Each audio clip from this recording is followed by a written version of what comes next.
имрӯз дар маҳкамаи тафтишоти Кумитаи давлатии амнияти миллии ҷумҳурии Тоҷикистон коллегияи кассатсионӣ таъиноти худро гӯем ки қироат намуд ва мувофиқи ин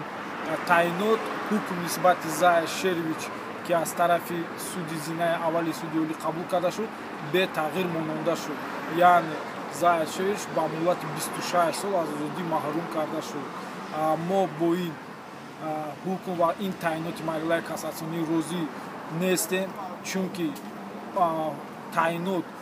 як ба як ки аз ҳукм рӯбардорӣ карда шудааст ва дар он бисёр чизо изофа карда шудаанд ки ба ҳақиқати ҳол рост намеояд ва пас аз гирифтани нусхаи ин таъиноти маҳкамаи кассатсионӣ мо аз болои он шикояти худро ба тариқи назоратӣ хоҳем бурд. Яъне розӣ шуданд ки ба шумо хулосаи ниҳоии ин навбатиян, яъне ҳал номарад? Акнун ҳозир дар марҳила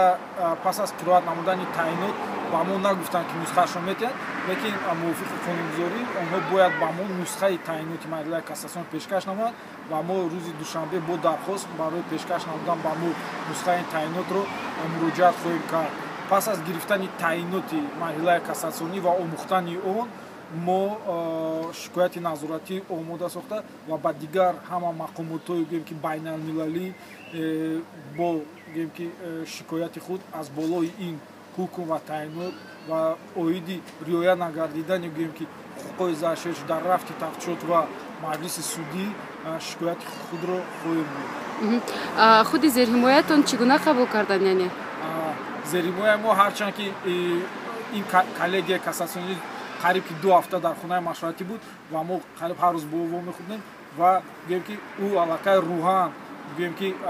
боварӣ дошт ки тайёр шуда буд ки ин ҳукм бетағйир мемонад ва ки ин ҳукмро ин таъинотро ки ӯ боварӣ дошт ки бетағйир мемонад.